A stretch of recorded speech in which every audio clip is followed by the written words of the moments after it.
pemirsa, senang sekali rasanya bisa kembali menyapa Anda tentunya di Kabar Nusantara. Bersama saya Elisa Purba, juga ada rekan saya. Dan dengan saya Suki Abdul. Dan pemirsa, pada episode kali ini kami akan membahas mengenai darurat polusi udara yang tentunya ini sudah menjadi perbincangan yang hangat, apalagi di daerah ibu kota saat ini.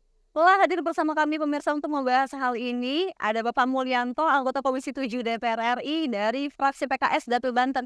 Terima kasih Bapak sudah meluangkan waktu kembali di Kabar Nusantara. Dan juga pemirsa, telah hadir bersama kami pengamat kebijakan publik, ada Bapak Trubus Rahardiansyah. Senang sekali bertemu lagi Bapak. Terima kasih waktunya. Ya, Elisa nih dan juga pemirsa, pasti kita membahas sekarang bagaimana polusi udara di Indonesia. Per tanggal kemarin ini Jakarta menduduki posisi ketiga, berada di bawah Kuwait dan juga Irak. Pak Mulyanto, misalnya kita dalam statementnya juga Bapak nih mendesak terkait dengan pemerintah segera meninjau program pembangunan yang tidak ramah lingkungan dari beberapa faktor yang diduga menjadi penyebab dari pencemaran atau juga polusi udara yang terjadi di Jakarta. Tapi kalau misalnya Bapak pun boleh memberikan statement gitu, apa sih sebenarnya penyebab terjadinya polusi udara di Jakarta yang begitu parah ini, Pak? Ya, jadi dugaan saya ini ya, memang kan beberapa bulan yang lalu ya, sebelumnya ya, itu kan yang terparah kota Tangsel ya, kan tempat tinggal saya itu. Makanya saya berkoordinasi dengan aparat terkait dan termasuk dengan para peneliti. Karena data yang ada itu tidak menginformasikan sumber polutannya. Jadi hanya sebaran dari segi dimensi waktu dan dimensi ruang. Sumber polutannya itu apa sebetulnya? Dari mana? Maka secara teoritis kan dugaannya yang umum ya 4 lah penelitian besar kan.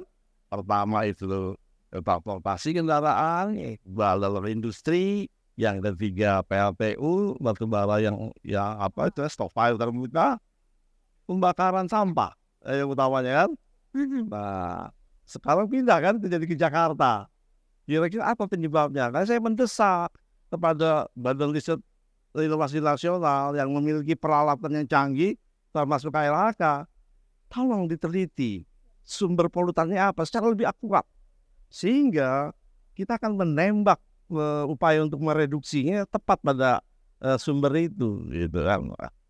Itu yang saya lihat. Kalau dari Pak Trubus sendiri melihat, mungkin udah banyak statement di media juga nih, penyebab-penyebabnya tadi juga disampaikan sama Pak Mulyanto, ada 4 yang utama. Kalau Pak Trubus melihat dari pengamatannya, apa kira-kira Pak penyebab? Ya, kalau sebenarnya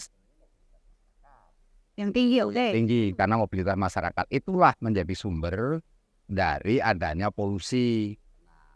Itu jenisnya jadi jenisnya itu ada jenis karena berasal dari moda transportasi, ada juga dari industri, ada juga yang disebut tadi Pak Mulyanto ada dari PLTU misalnya, ada juga karena pembakaran sampah kan itu. Jadi itu sumber-sumber, tetapi intinya adalah itu kata kebijakan publik adalah perilaku masyarakat, mobilitas masyarakat itu. Karena itu untuk mengatasinya ya mobilitas masyarakat lah yang harus dikendalikan. Kalau kita belajar dari China misalnya, itu China itu dikendalikan masyarakat, jadi mengeluarkan intervensi negara kepada masyarakat, ya bagaimana masyarakat itu dikendalikan. Artinya apa? Masyarakat boleh bermobilitas, tetapi perlu menggunakan moda transportasi umum. Yap. Jangan menggunakan kendaraan pribadi. Itu masalahnya di situ. Yang kedua adalah bahwa selama ini penanganan terhadap polusi itu sendiri dari pengamatan itu adalah memang tidak banyak berubah, sebagai dinyatakan data dari WALHI itu 15 tahun belakang kita nggak ada perubahan apa-apa. Bahkan tahun lalu kita ada gugatan class action dari masyarakat. Masyarakat itu dimenangkan oleh masyarakat berdasarkan PUN itu tata usaha negara. Tetapi bukannya negara dalam ini yang digugat adalah presiden, menteri dalam negeri, menteri KLH, menteri yang lainnya lah gitu yang terkait. Kemudian di situ ada gubernur DKI Jakarta. Tetapi bukan melaksanakan itu, Mbak. Tapi malah kemudian melakukan kasasi. Artinya selama ini juga akhirnya tidak ada penanganan. Itulah kemudian masyarakat ada sedikit memang mengalami kekecewaan kan gitu. Okay. Yang ketiga adalah bahwa penanganan selama ini cenderung parsial, Mbak. Kalau memang moda transportasi menjadi masalah untuk Jakarta misalnya, Mbak, itu Jakarta itu ada Pergub nomor 66 tahun 2020. Pergub itu mengatur kewajiban uji emisi bagi semua kendaraan. Nah, tapi yang ternyata sejak Pergub itu dikeluarkan oleh Pak Gubernur Anies Baswedan sampai hari ini tidak ada pelaksanaannya. Yang terjadi kemudian adalah ketika ada polusi ini tinggi, moda transportasi yang dipersalahkan. Bahkan data dari KLH menyebutkan itu 44% kan. Bahkan jadi Anda 40 adalah roda 2 yang dipersalahkan lagi. Nah, kalau memang uji emisi ini dilakukan, maka perlu kebijakan. Apa itu kebijakannya? Adalah pembatasan usia kendaraan. Nah. Usia kendaraan yang dibatasi adalah usia yang misalnya kalau di Singapura 5 tahun. Ya kita menjadi misalnya mundurlah 6 tahun, 7 atau 10 tahun lah dibatasi.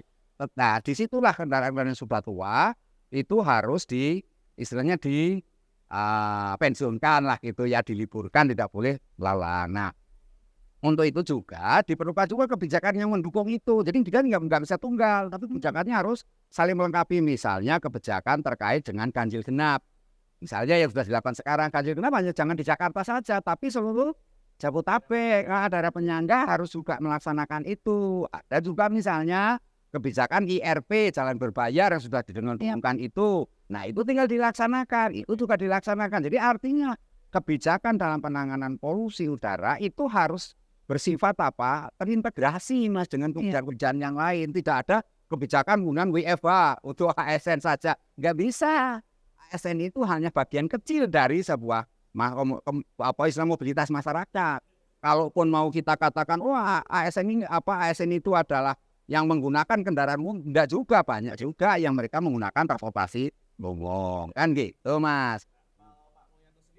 Sejauh ini bagaimana langkah-langkah yang sudah dilakukan pemerintah sejauh ini yang sudah dilakukan untuk mengatasi polusi udara? Apakah terlihat kita sepertinya kalau misalnya melihat ini terlihat lamban gitu? Iya, tadi kita melihat demikian yang belum terstruktur dan sistematis ya, apalagi masih belum PSM ini, apalagi terukur, masih sifatnya sporadis, bahkan antar pejabat itu bertentangan. Contoh, Pak Bahlil baru aja menyatakan kemarin bahwa DKI terburuk polusi udaranya karena PLTU batubara. Kan hanya seperti itu, bertentangan dengan KLHK. Saya lebih percaya data KLHK lebih komprehensif, misalnya menyebutkan yang utama memang adalah kendaraan bermotor. Dan terbukti waktu kemarin COVID kan, jernih udah ke Jakarta. Ketika kendaraan motornya Padahal PLTU-nya masih tetap berjalan. Artinya ada kontribusinya, kita hitung betul-betul persentasenya, lalu diambil sebuah kebijakan yang komprehensif. Misalnya kalau udah bidik gini, kendaraan bermotor, maka kita bidiklah kebijakannya dari hulu ke hilir. Jangan parsial. Padahal yang jelas yang paling dasar. Tapi nggak konsisten sih. Apa yang tadi sampaikan juga bukanlah hal yang mudah untuk dijalankan. Dia kan juga sudah bertahun-tahun, sudah lama tuh ya kebijakan yang disampaikan Pak Trubus tadi terkait dengan uji emisi dan juga pembatasan tahun kendaraan. Tapi kan sebenarnya ada kendala. Pastinya sulit juga untuk diterapkan di Indonesia. Jangan kemana-mana, tetap di Kabar Nusantara.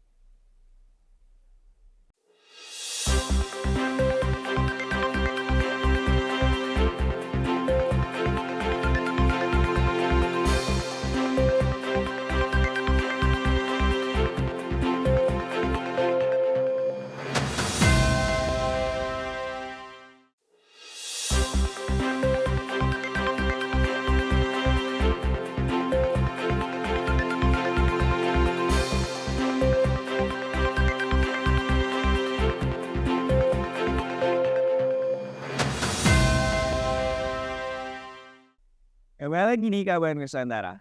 Ya, pemulihan kalau kita melanjutkan pembahasan ini, mungkin kita melihat pemerintah ini terkesan belum memberikan perlindungan kepada warganya. Dan bahkan ada lempar tanggung jawab nih dari satu pihak ke pihak yang lain. Bagaimana Pak tanggapan Pak Mulyanto?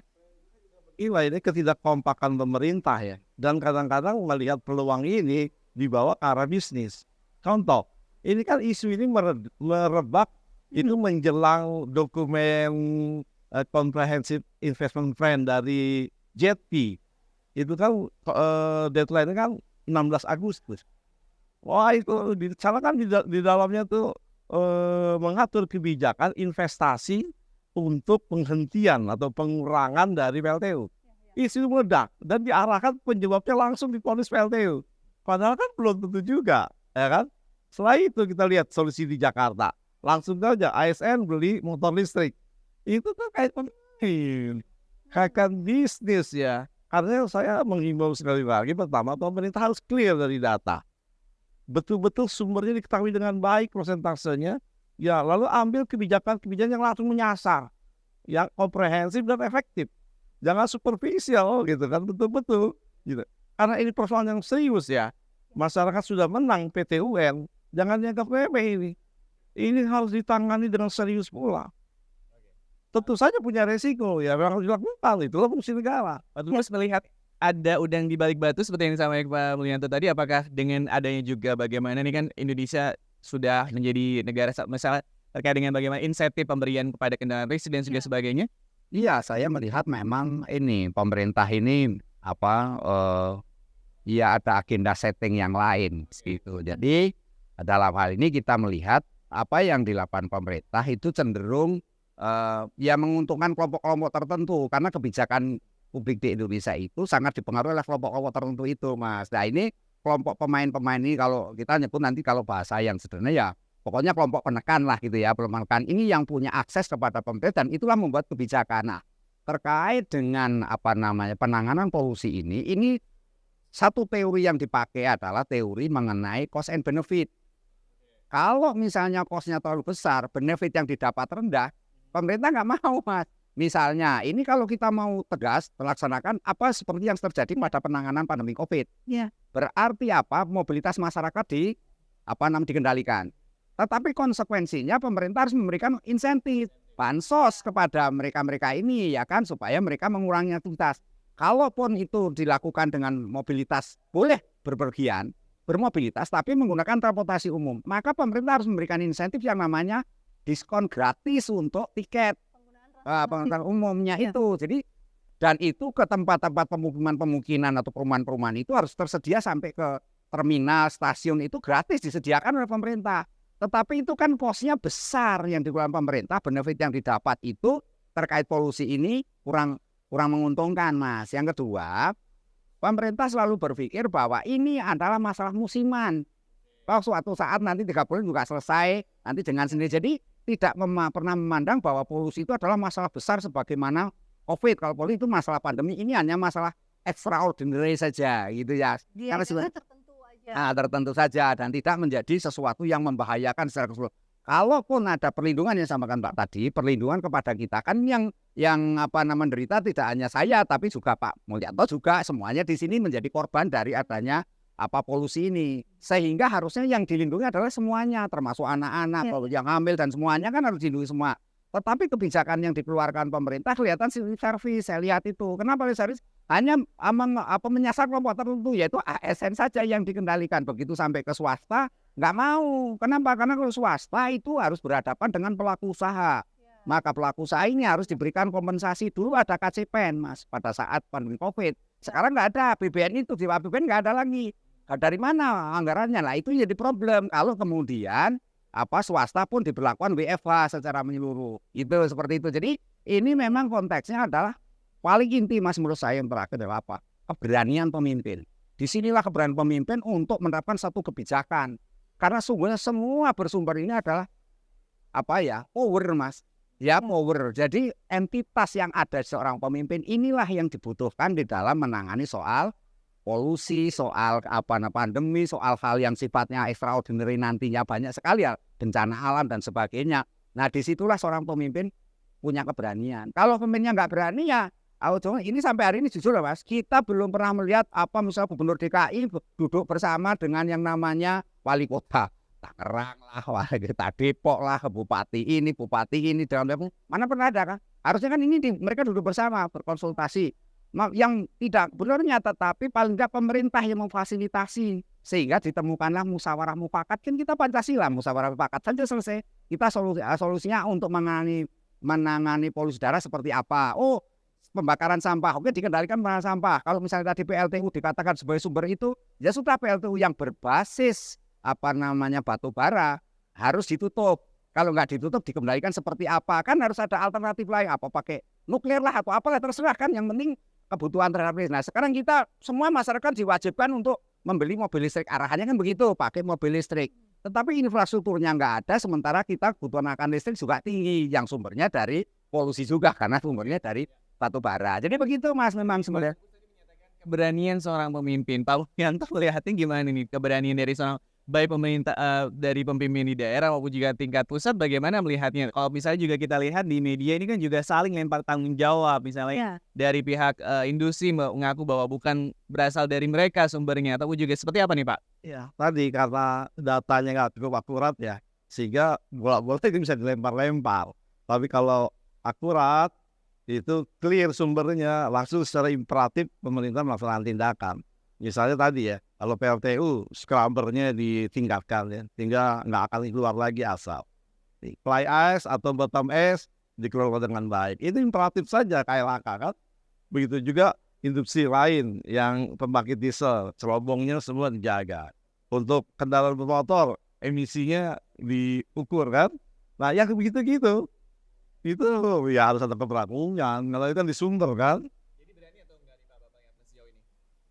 Kalau berulang terus ya nggak berani lah. Nggak berani, kita perlu pemimpin yang berani. Lagi perbincangan terkait dengan bagaimana darurat polusi udara tetap di Kabar Nusantara.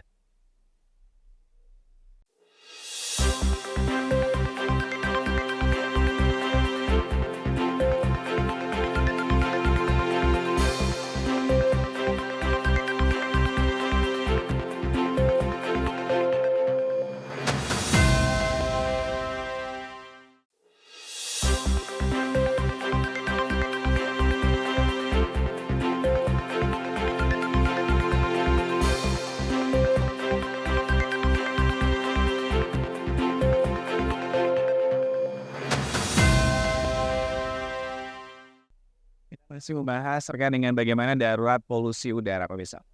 Dan pemirsa tadi Pak Trubus sudah menyampaikan bahwa ini sebenarnya ada juga masalah cost and benefit yang menjadi pertimbangan dari pemerintah kita mungkin. Nah, kalau saya mau ke Pak Mulyanto melihat, apakah cost dan benefit ini lebih penting Pak dibandingkan kesehatan masyarakat yang bisa kita lihat peningkatan jumlah masyarakat kita yang terserang penyakit ISPA ini sudah semakin banyak, bahkan Presiden Jokowi juga sempat dikabarkan sempat mengalami flu juga selama hampir 2 minggu. Iya, bagaimana Pak? Semua ya, segala kebijakan itu harus dihitung cost and benefit-nya. Kita cari yang paling optimal. Cuma yang pengertian cost itu dengan benefitnya harus dipahami. Kesehatan masyarakat itu bagian harus dipertimbangkan. Benefit juga ya Pak? Kesehatan lingkungan harus benefit. Ya. Itu bagian secara komprehensif. Karena kita harus menseleksi mana faktor-faktor dominannya yang signifikan itu harus ditembak sebagai solusinya. Apa tuh Pak? Ya dengan data yang akurat. Misalnya selama ini kan kita pegang kendaraan, nanti tembak situ dari hulu ke hilir sistematis, ya kan? Kemudian juga objektif. Lalu kita masif dengan pemimpin yang berani. Nggak jalan lah. Berarti Berulang terus ini. kita KLHK berarti sekitar 44% tadi Iya. berarti karena kendaraan. Iya kan urutannya KLHK kan dan motor kan. Nah mainkan di sana. Lebih komprehensif tadi Pak Trubus bilang kan dari hulu sampai hilir. Saya hulunya dulu tuh yang emisinya tuh ditahan itu. Lalu di sini diatur lagi kan. Tanpa itu ya kita nggak bisa selesaikan masalah ini kan. Masa menunggu COVID lagi baru bersih Jakarta? Kalau misalnya ini juga Bapak sering mengatakan di berbagai media terkait dengan bagaimana edukasi masyarakat untuk menggunakan kendaraan umum. Tapi sebenarnya kendalanya kan masih banyak. Tadi juga kalau misalnya lahan parkir untuk menuju stasiun ataupun juga lahan parkir yang juga mahal. Biaya misalnya dari lokasi tempat tinggal menuju stasiun atau juga halte yang juga masih cukup sulit. Jumlah kendaraan umum yang juga mungkin terbatas seperti itu. Ini bagaimana mungkin Pak Trubus bisa menghimbau kepada pemerintah daerah, pemerintah pusat untuk akhirnya bisa memberikan edukasi kepada masyarakat untuk menggunakan kendaraan umum sejauh ini bagaimana? Kebijakan itu kan memberi istilahnya itu keputusan yang tepat lah kepada publik ya, kepentingan publik. Jadi kalau terkait dengan itu adalah bagaimana kemudian pemerintah daerah itu istilahnya melakukan kolaborasi sinergitas ya dengan wilayah lainnya, penguasa lainnya, termasuk dalam ini pemerintah pusat. Begitu. Jadi melalui itulah misalnya terkait dengan ketersediaan kendaraan dari rumah sampai ke tempat stasiun atau ke terminal atau tempat di situ ada parkir yang semuanya itu negara yang menanggung. Karena ini sifatnya evaluasi jadi menjadi tanggung jawab negara. Jadi kita tidak bisa lagi mengatakan loh itu biayanya mahal ininya ini nggak bisa, itu urusan negara ya, negara yang sudah memperhitungkan dengan skala resikonya. Ini sebuah resiko dalam sebuah pemerintahan itu, dalam namanya memimpin publik, memimpin masyarakat itu tentang ada resiko-resiko yang harus dihadapi. Tapi dalam konteks ini menurut Pak Trubus, apakah resiko itu sesuai atau memang harus layak untuk dilakukan pemerintah dengan adanya dampak dari polusi udara ini? Iya, karena kan polusi udara ini dampaknya ke masyarakat, ke kita semua adalah konkret nyata, yaitu apa? Soal kesehatan. Ya kan, sesuatu yang ya namanya sakit gimana rasanya sakit, namanya sehat gimana rasanya sehat, kan sudah otomatis dirasakan semua. Nah, karena itu keberanian dari pemerintah untuk melakukan kebijakan itu menjadi kunci, Mbak. Kalau kita hanya mengatakan pada argumentasi yang mengatakan, oh ini berat, dalam hal ini pemerintah menanggung itu semua. Berat dalam hal ini untuk apa? Memberikan akses, memberikan namanya bansos, memberikan nama insentif.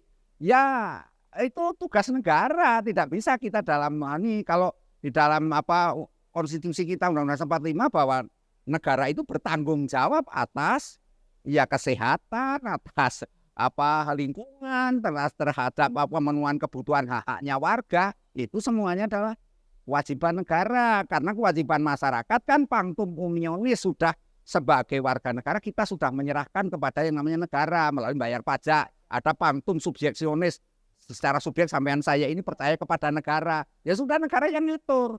Gitu loh. Jadi kalau dalam kesehatan negara harus, oh ini urgen, ini sesuatu yang tidak main-main, yang namanya kesehatan. Nyawa itu cuma satu, Mas. Jadi kalau sudah sakit, nyawanya ya sudah. Nah, bagaimana kemudian kita menyiapkan yang namanya fasilitas kesehatan dengan adanya BPJS itu bisa semua diatur semua. Negara punya kewenangan untuk itu. Jadi untuk menyelamatkan kesehatan publik, negara harus melakukan berbagai hal demi apa negara apa masyarakat ini sehat. Oke. Itu Mas Mulyanto, mungkin ada nggak sih Pak nih target ini kurang lebih kita sudah mau sebulan mungkin ataupun juga beberapa bulan terakhir ini kualitas udara di Jakarta dan juga sekitarnya sangat buruk. Kita peringkat ketiga di dunia ini di kemarin. Bagaimana langkah Komisi 7 dan mungkin kira-kira akan ada target nggak sih Pak bahwa kualitas udara di Jakarta dan juga sekitarnya ini akan membaik dalam waktu beberapa pekan berikutnya? Saya berharap ya dan meminta mendesak pemerintah jangan lama-lama. 1-2 minggu ke depan harus sudah baik kembali. Kalau perlu dilaksanakan aja yang kalau dalam waktu singkat ya, dan buatan dan sebagainya. Dan seperti itu. Tapi itu kan hanya langkah-langkah kuratif jangka pendek yang sporadis. Kalau saya menginginkan pemerintah betul-betul serius ya bekerja berbasis data, evidence based policy. Ada evidence yang jelas, data yang akurat, lalu bekerja secara terstruktur, objektif dan terukur. Jangan antar menteri ngomong beda-beda, ya kan? Yang jelas dong. Kalau bekerja dengan target waktu, nah, masyarakat menunggu bekerja seperti itu. Oke. Pak Trubus yakin dalam waktu beberapa pekan ke depan ini kualitas udara Jakarta akan lebih baik? ya kita optimis lah, optimis dalam arti bagaimanapun juga kita harus mendukung kepada masyarakat, pada pemerintah ya dalam hal ini, dan bagaimana kemudian pemerintah nanti secara proaktif dengan dibentuknya Satgas untuk penanganan polusi udara ini kan harapannya sebenarnya bagaimana juga pelanggar-pelanggar penegakan hukum ya. Bagi yang mereka melanggar kan sekarang ada 3 atau 4 orang itu yang ditahan karena pembakaran limbah elektronik misalnya itu. Nah itu harus diproses secara transparan. Jangan selama ini kan kalau udah penegakan hukum terkait dengan lingkungan, pencemaran pencemaran udara ataupun pencemaran limbah itu selalu masuk angin, Mas. Jadi ini harus ada keberanian membuka semuanya. Di sini Satgas mempunyai fungsi. Nah, teman, persoalan ini yang kedua terkait dengan ini, Mas, apakah ini akan berjangka panjang? Nah, itu pertanyaan sulit dijawab karena pemerintahan berganti, ganti kekuasaan, ganti pejabat, ganti kebijakan. Nah, inilah yang kemudian bagaimana kontinuitas ini menjadi pertanyaan